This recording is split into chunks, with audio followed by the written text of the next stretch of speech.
This has been Making It with Mike. Stay tuned. What is called a Polish style pre-fermented dough for olive rosemary bread. And we're going to take it from start to finish, but the only thing is that at the outset here, we will start with a pre-fermented starter dough that I made actually on the night before and left it overnight to develop into the starter biga that would serve as the foundation for the dough ball that we will create. And that's that. Basically, there's 3 or 4 parts that you have to know, and a couple of controls that you have to know how to use. All right. This is the dial that allows you to tune up the speed to 6, starting slow. This is what's called an orbital mixer. See how the hook is going on in orbit like that? Yeah. And it goes all the way up to real high speed. And that's the pulse. It goes real fast if you want to do a pulse. Now what would I be pulsing? Well, for example, if you're making whipped cream, you would change out, instead of using a dough hook, you'd put this in, and this would be inserted into the cream down at the bottom, and then you'd pulse it to make whipped cream really fast. Okay. This is what's called a paddle shape. You might use that for making biscuits or flour. I would use this, for example, for making buttercream, for icing for a cake and stuff like that. Wow. So, but here's the essential controls you have to know how to use. One is this, which is the flipper that allows you to open it. Yeah. And that's the speed control, which we've already looked at. This slides off like that. That's a splash guard. And you will have to use that even when you're putting flour in there, because if otherwise the flour will puff out in a big cloud, right?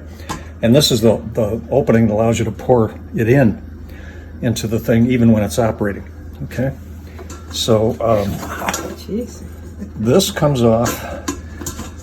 Oops, hello. This comes off by twisting. Oh. This comes off down here by twisting it off like that.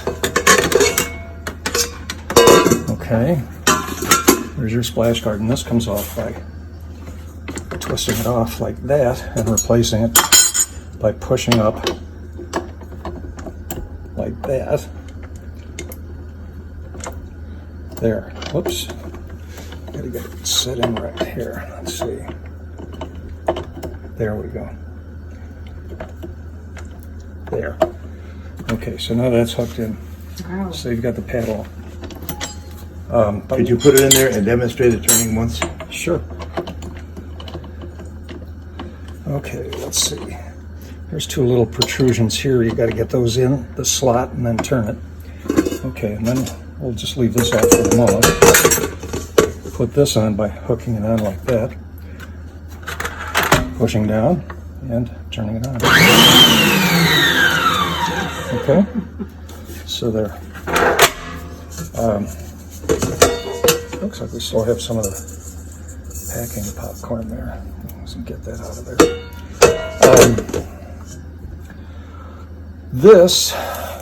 Okay, so you're acquainted with the bare bones operations of this thing. Okay. I hear what you've told me. All right.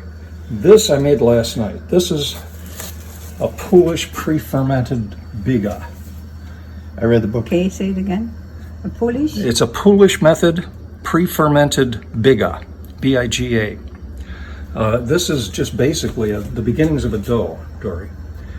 And all it consists of is just a cup of water, a cup of all-purpose flour. We're going to review the types of flours too in a moment. Okay.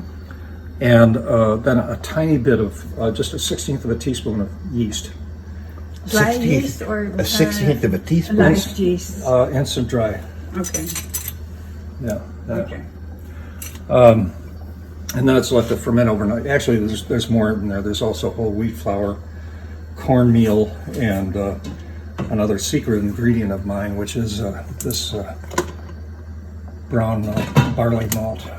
Yeah. Shall I turn this off while you say the secret ingredient? Yeah, diastatic dry malt. And what is diastatic dry malt? It's malted barley. It's barley that's been malted and then ground into a flour. Really, what it does, Dory, is it's a richer food than flour for the yeast. Oh. It makes the yeast really bloom. Okay. Where do you buy this? I got it online over Amazon. Okay. Yeah. The only other quote secret ingredient that's a rather difficult to obtain product is this, which is oil of rosemary. Oh, yeah. Food grade oil of rosemary. I got it from Sun Essentials. Oops. Go ahead. Got it from Sun Essential Oils online.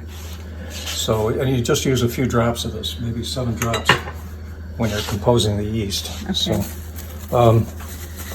basically, that's that. So you do that for every type of bread, you put rosemary in there? No, Oh. just for the olive rosemary yeah. bread. Oh, okay. Yeah. Okay. For other types of bread, Dory, of course, you'd use, Excuse me. pardon me, honey. Whatever might be suitable. For example, cinnamon bread, I've got cinnamon. Oh, So, if I'm making cinnamon rolls or something like that, I'd flavor the dough itself. wow. I used to always use fresh rosemary, but it's a pain in the butt, so I just use dried rosemary. Oh, A couple of tablespoons of that. and because we have fresh rosemary in the garden, then how do I do well, that? that would be best of all. Oh, Yeah, okay. Sure. But are you making it smaller then, or not? Or you just? Yeah, Oh, you just do just the a whole, couple of thing. tablespoons, yeah. And in addition, to compose the dough, we're going to be putting more flour in here. We'll start with the biga, add that, and more flour and water. But instead of water, what I've done is take 2 jars of sliced Kalamata olives, drain the fluid out of them, and that's about 1 cup of water.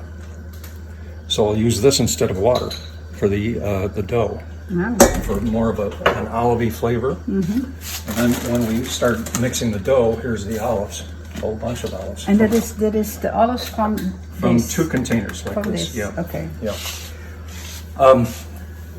That's the essence of what's done. Wow. I've explained the diastatic yeast malt, diastatic malt. There's essentially 3 types of flour that you want to be acquainted with. Actually 4, but there's all-purpose flour, which truly is all-purpose. You could use it for making cakes, muffins, breads, whatever. And it has a modest measure of gluten in it. There is also whole wheat flour for making whole wheat bread, and that's a high gluten product as well. Then there's bread flour, which has more gluten than the all-purpose flour, and certainly a lot more than cake flour. Cake flour has no gluten at all. Is it bad or good? to have Well, gluten? it's good for making cakes because you want the loose crumb in a cake. Gluten is the glue, if you will, that holds bread together. It gives it the tooth, the crunch on the crust and the toothiness to the interior of the loaf. Okay. And the gluten is developed into a network of fibers throughout the dough by virtue of being kneaded by this hook. And we're going to also knead it by hand right on the surface of the counter here. We'll show you that operation as we proceed. But that's and then I also have another thing that I use, which is, do I have an outer? I guess I don't. Sorry, Lexi, I was looking for this. No, that's a lecithin. I use lecithin and ascorbic acid a little bit. I use a tablespoon of lecithin and a quarter of a teaspoon of ascorbic acid, powdered ascorbic acid, vitamin C, in the dough. I've already added the lecithin to this, so I don't have to add And you do that in every bread or only in every these bread. breads? Every Okay. bread. Yeah, it's a nutrient for the yeast. It makes the yeast more active and Oh gives yeah, more. yeah, you just Yeah. said, yeah. So anyway, that's essentially it. I do have another thing that I use, which is high gluten flour, but I'm not going to do that today. Baking, follow the recipe. Yeah, You know, it's and real that's important to keep the yeah. exact ingredients. I'm saying that more for his benefit than yours. And then there's two types of baking products. One you make bread style, and that's what we're going to do here with this. And that's that you knead it and you knead it and you knead it in order to develop that gluten network that gives it the toothiness that we talked about. But then there's the other method, which is called the muffin method. And also same thing with pie crusts. What you're going to be doing is usually muffins and pie doughs and the like have a rather high fat content. You know, with breads, you don't have a lot of fat in the dough. I will add some olive oil just for the sake of the taste of the olive oil for this loaf, but it's not necessary. But with a muffin, you're going to be adding fat in the form of buttermilk, you know, or even butter. Certainly with a pie crust, you're going to be using either a solid shortening or butter, and you want to cut that into the flour without agitating a lot. So I use a food processor to make pie crusts, for example, and just dip, you know, give it a few blips, you know, short runs to cut the butter into it to the point where it looks like the dough has been reduced to pea-sized, you know, pieces. Yeah. Then it's done. Then you're ready to, you know, put it into the pan and pre-bake it or whatever you want to do with it. So that's essentially the essence of, you know, rules for baking. You know. The stand mixer is good for all those products, except for possibly the pie crust, where you want to use probably a food processor to cut in the, you know, the fat into the flour. And for a pie crust, you'd probably want to use, well, what I generally use is crumbs of graham crackers or ginger snaps. But if you want a conventional pie crust for an apple pie or something like that, you may use an all-purpose flour or even a cake flour, because it's got, again, low gluten content. So that's essentially it.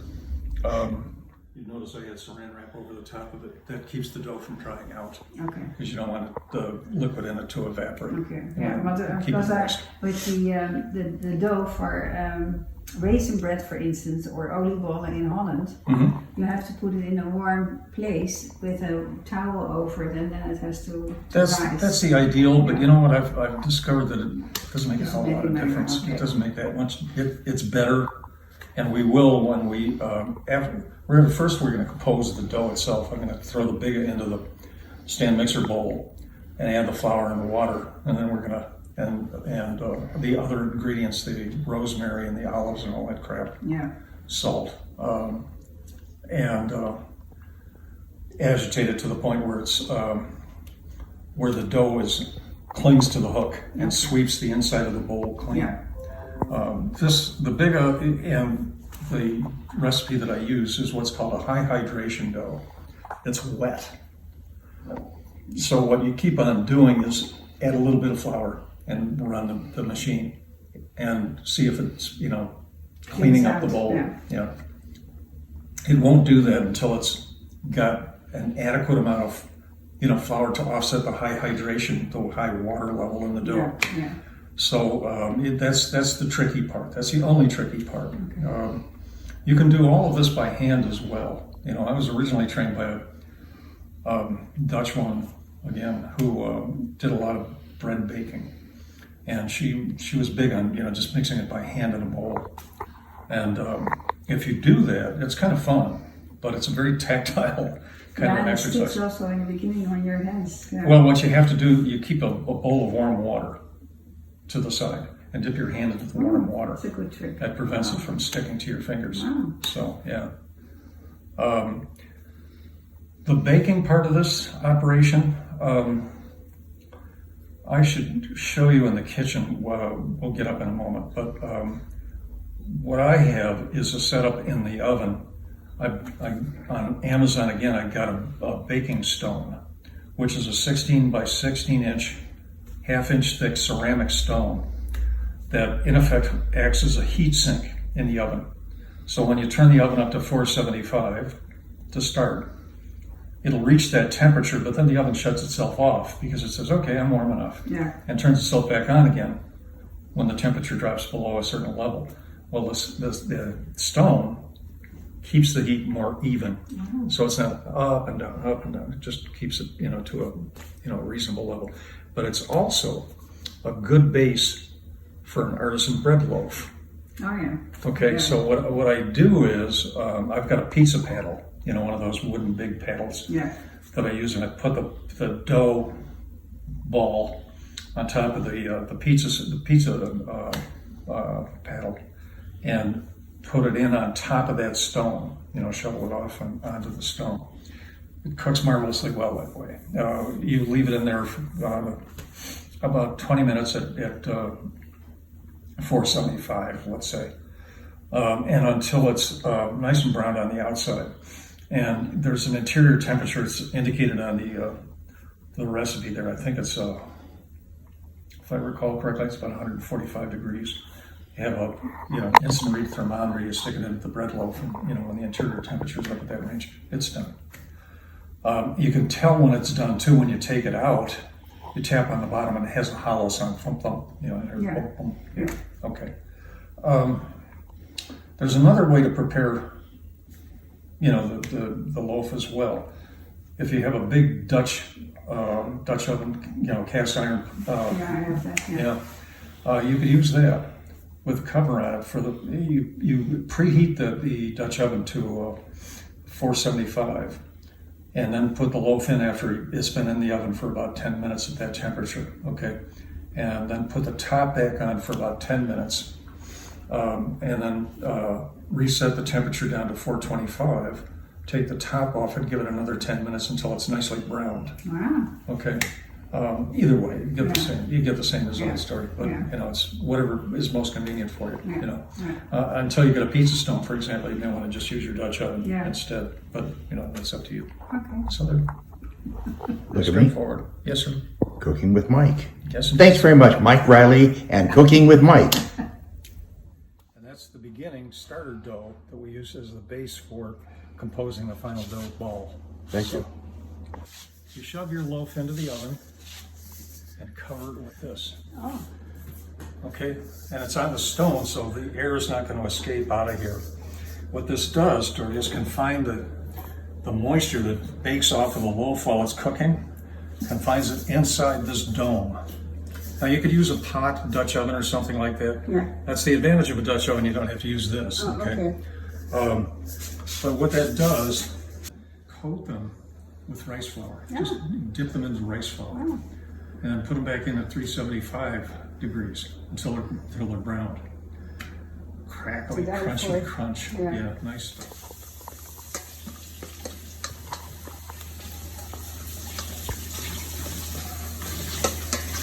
Okay, that's fine. And just scrape it into the bowl.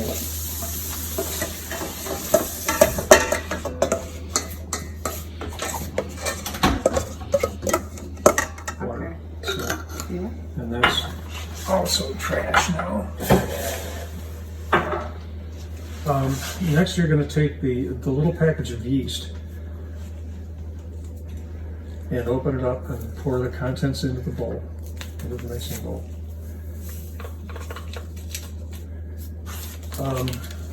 Good. And next, you're going to add 3.5 cups of all-purpose flour. Is that the unbleached, the unbleached, or the bread flour? The unbleached all-purpose. Yeah. Did you write this? No, thanks. 3 cups, you said. That's a 3 cups. 3.5 cups. So you're going to do nearly 2 full things of that. So 1.5, correct? So I'm not 3.5. So you're going to do 2 and 1.5. Yeah, 2 and 1.5. Yeah.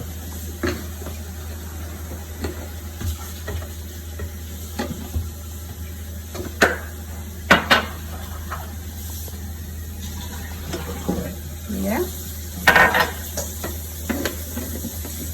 Got it done. And the last ingredient, you're going to add some 2 teaspoons of salt. So So I've got a teaspoon back there. There's a set of spoons, yeah. Incidentally, that's a nice set to have because it has a 1/16 of a teaspoon, Yeah, teaspoon on it. nice.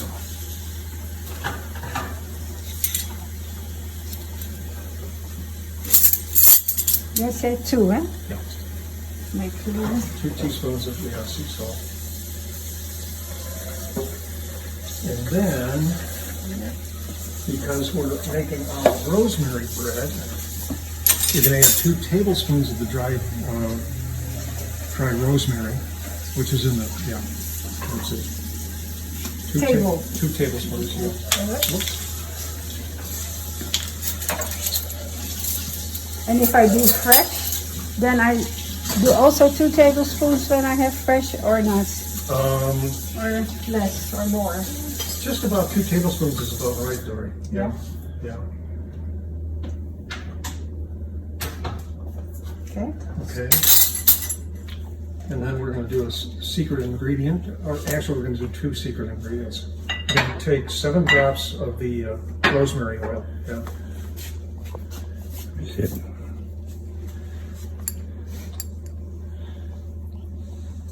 Stop. 7, okay. 1, 2, 3, 4, 5, 6, 7. Yep. Yeah. And that diastatic barley malt. No, that's the lesser thing. Diastatic barley malt. There you go. Okay. 2 tablespoons of that.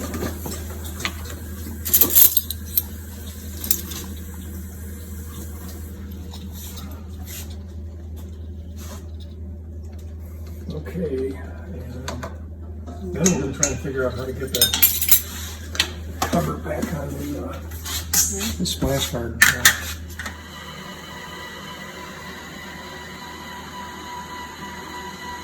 This is where it gets sticky. This is the ugly part. Yeah. How long do you do this for? Ultimately, we're going to be about 5 to 8 minutes here. Okay. So, it's unlike the recipe. Unlike the recipe, what I like to do is get it out of the bowl, onto the countertop, and then knead it by hand until it gets the right consistency. And what I'm going to be doing is putting. Oh no, I forgot to put this in. Anyway, let's do that. I need the power of a stand mixer to make this integrate.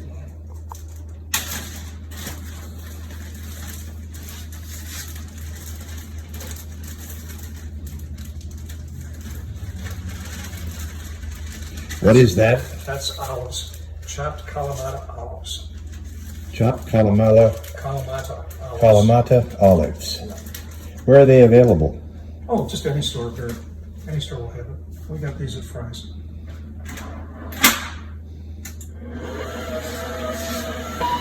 Kneading the dough and mixing the olives in right now. The olives add a little fluid so the dough is going to loosen up some. We're going to have to add more flour to tighten it up. It always has to be on a lower. Well, you start it a little, Dory, because that way the flour doesn't come Okay, that's bursting the out. only reason. Yeah. Okay. Yeah. Okay, APF, here we are. Or actually, we can use bread flour. Make sure that it's tight. And I think just for fun, I'm going to put in a little olive oil on there too. Again, for the flavor more than anything. Maybe a couple of tablespoons full. Can you hold that up to me when you get through with it? Sure. Just extra virgin olive oil, Evo.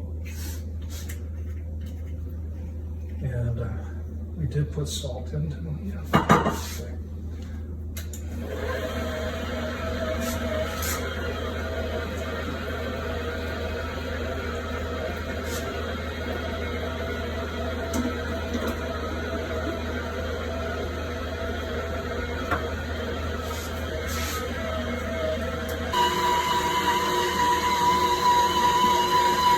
This this is how the raisin bread looks like. Yeah, yeah. Well, this is close but no cigar. This is still a little bit too loose, a little too watery. So we'll try one more load of flour this way, and then we'll transfer it over to the countertop.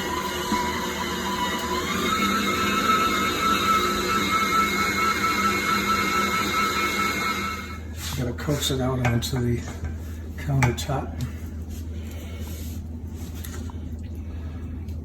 And it's not ready to turn into a ball yet, so that's where we're going. I'm going to make it into a coherent ball that clings together. Right now it's just kind of loose. It's in good form though. It tastes good. Smells good. The smell of yeast turning itself into carbon dioxide and alcohol. Yum yum. Okay. There we are. There. I could have actually added more flour to the stand mixer. And that is because of the olives? Yeah, it's partially, Tori. It's just, as I say, it's a very hydrated dough. Yeah. So, yeah. I'm going to ask you, Dory, to assist by putting more flour on the countertop as we proceed here. Yeah, just over on that side. Yeah, thanks. This is where it gets tactile, Barry, and I told you this is where touch and appearance mean as much as time or whatever. Dory, more flour, please. Yeah. Yeah, this is way too loose. This is where, you know, being trained as a bread maker that worked by hand entirely with a mixing bowl helps, because I can get a sense of where it's going and how fast. I should have had a bowl of warm water here though, because of course my hands are now glue hands here. But that's all right. So now it's regular bread dough, and you want to knead it in the classical kneading manner, which is to fold over, press down, fold over, press down, fold over, press down. You see all the olives in there. It's going to be rich with olives, a lot of olives in this loaf. It's going to rise up to double about the size that it is. Really? Yeah. Half again at least. You have to have a special pan, obviously, for this. No. No? No, we're gonna wash out the bowl and put it back in the bowl. Where did you learn this? Well, in Chicago, in between marriages, from a Swedish woman who had been making bread for her daughter and herself for years by hand, entirely in a bowl, and then on a countertop like this. And what essentially I learned was how to tell when the loaf is tight enough to. What does tight mean? That it doesn't feel all snotty, all loose and runny. You know, it's coherent like this. Sticks together. Wow. Okay, and I'll take some more flour, Dory. Sorry. Okay. I think one more probably will do it. Thank you. Okay. You could just put that back in. Yeah. Oops, sorry.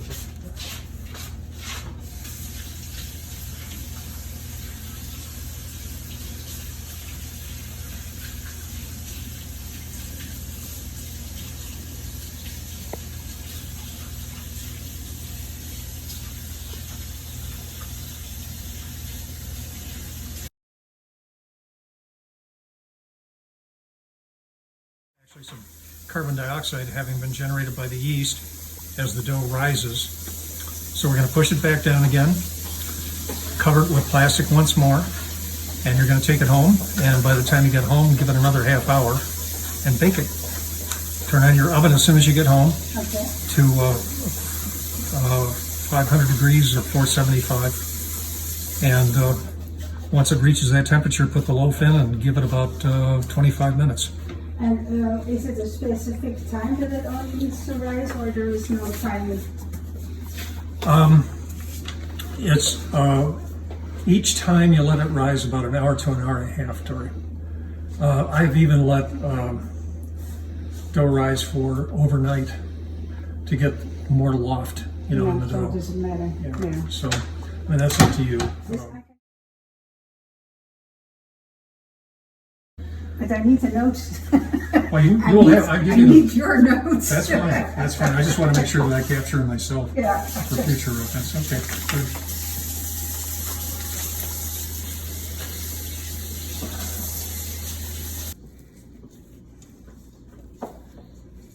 And the reason why the air has to be out of it is? To give the dough a chance to rise into its final shape, Dory, it will continue rising. I think what we can do too is, I'm going to let you finish this in the way that you see fit. Once it's risen again, you're going to give it another hour after this, at least, and then decide if you want to top it with sesame seeds or poppy seeds or whatever, okay? Or just even an egg wash to give it a shiny finish. So, Okay. or you could put even flour on top of it. So, And what does flour do?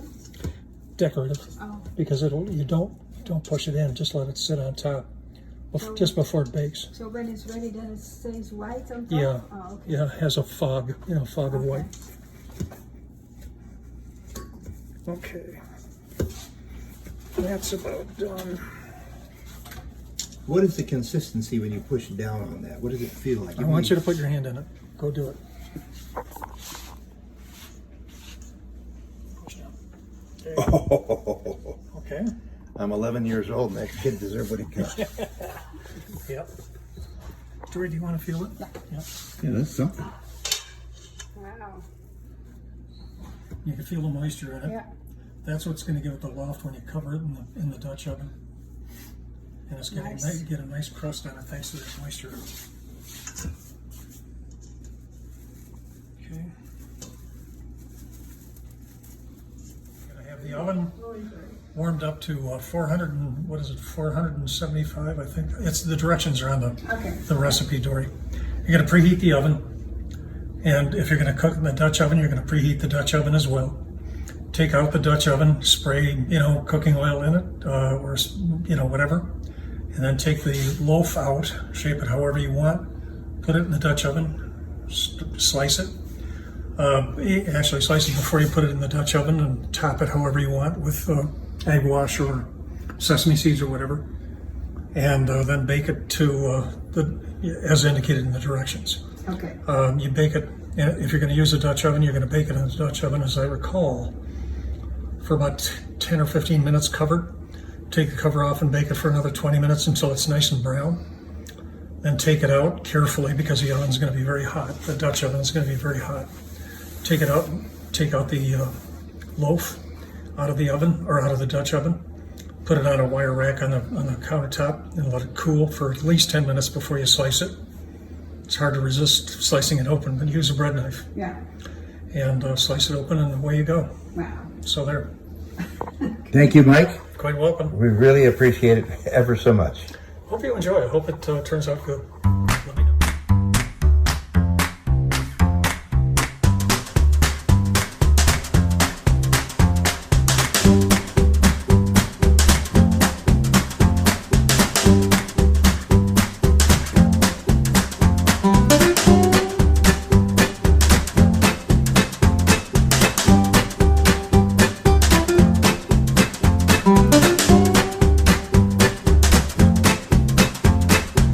What is that you got there? Irish coffee. That looks like a good one, too. It is. Right out of the Cheers. Buena Vista. All right, bye-bye.